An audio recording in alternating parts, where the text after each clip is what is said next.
കുടുംബവിളക്ക് എന്ന് പറഞ്ഞൊരു സീരിയൽ അഭിനയിച്ചില്ലായിരുന്നോ? ഈ കുടുംബവിളക്ക് സീരിയലിലെ അമ്മയുടെ കഥാപാത്രം എന്ന് പറയുന്നത് സന്തോഷകരമായി ജീവിച്ചിരുന്ന ഒരു ഫാമിലിയിൽ നിന്ന് ഒരു ഭർത്താവിനെ അടിച്ചു മാറ്റിക്കൊണ്ട് പോകുന്നു. ശരിക്കും ആളുകൾ അതിനെ കമന്റ് ചെയ്യുന്നത് അങ്ങനെയാണ് ജിഷിനെ അടിച്ചു മാറ്റിക്കൊണ്ട് പോയത്. എന്താണ് അതെന്തുകൊണ്ടാ വെച്ചാൽ ഇവർ രണ്ടുപേരും സെലിബ്രിറ്റീസ് ആയതുകൊണ്ട് തന്നെ ഇവര് സെപ്പറേറ്റഡ് ആയിട്ടും അവരത് ഔട്ട് ചെയ്തിട്ടുണ്ടായിരുന്നില്ല, പുറത്ത് പറഞ്ഞിട്ടുണ്ടായിരുന്നില്ല. പിന്നെ ദെൻ പെട്ടെന്ന് അവര് സെപ്പറേറ്റ് ആയി ഒരു 3 year കഴിഞ്ഞിട്ടാണ് നമ്മൾ മീറ്റ് ചെയ്യുന്നത്. അപ്പൊ അതിനുശേഷം പെട്ടെന്ന് എന്റെ ഒരു കാര്യം ഇവര് സീരിയലിൽ അഭിനയിക്കുന്നു, ജീവിതത്തിൽ ജീവിക്കുന്നു. അതാണ് ഇപ്പൊ ഇവരുടെ കാര്യം പറഞ്ഞത്. അഖില എന്ന് പറഞ്ഞ സീരിയലിലൂടെയാണ് വരദ ജിഷിൻ പ്രണയം ഉണ്ടാവുന്നത്. എന്നിട്ട് വരദ നായികയും ജിഷിൻ വില്ലനാവും. അത് ഇവർ തമ്മിൽ പ്രണയിച്ച് വിവാഹം കഴിച്ച് ഭയങ്കര എല്ലാവർക്കും അത്ഭുതപ്പെടുന്ന കാര്യങ്ങളായിരുന്നു. പിന്നെ ഇവരോരോ മൂമെന്റ് ഇവർ നല്ല സന്തോഷ രീതിയിലൊക്കെ ജീവിക്കുന്നതായിരുന്നു.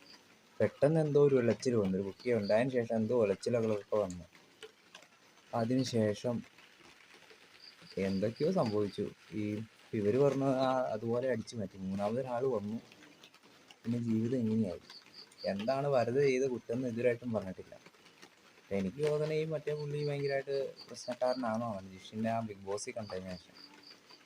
എന്തൊക്കെ പറഞ്ഞാലും എത്ര സെലിബ്രിറ്റീസ് ആണെങ്കിലും അല്ലെങ്കിലും പരസ്പരം മടിയുണ്ടാവുന്നതൊക്കെ കാരണമാണ്. തീർച്ചയായിട്ടും പിണക്കങ്ങളൊക്കെ ഉണ്ടാവും. പക്ഷേ ബാധിക്കുന്ന ഒരു മകളാണ്, ഒരു കുഞ്ഞുണ്ട്. ആ കുഞ്ഞിനാണ് അത് ചിലപ്പോൾ ബാധിക്കുന്നത്. അത് ഒരുപാട് പേര് ഇപ്പോഴും അനുഭവിക്കുന്നുണ്ട്. ഒരു കുഞ്ഞ് ഉപേക്ഷിച്ച് പോയി, അച്ഛനും ഉപേക്ഷിച്ചു ഒരുപാട് ആൾക്കാരുണ്ട്. ഒരു സെലിബ്രിറ്റീസ് ആയതുകൊണ്ട് മാത്രമാണ് പോപ്പുലാരിറ്റി കിട്ടിയത്. പക്ഷെ ഒരുപാട് ഇങ്ങനെ വരുന്നുണ്ട്. എന്തൊക്കെയായിരുന്നാലും ചില കല്യാണം കഴിച്ച് പിണക്കങ്ങളൊക്കെ ഉണ്ടാകും. ചിലപ്പോൾ ആദ്യം കല്യാണം കഴിക്കുമ്പോൾ ഇഷ്ടക്കേടുകളൊക്കെ ഉണ്ടാവും.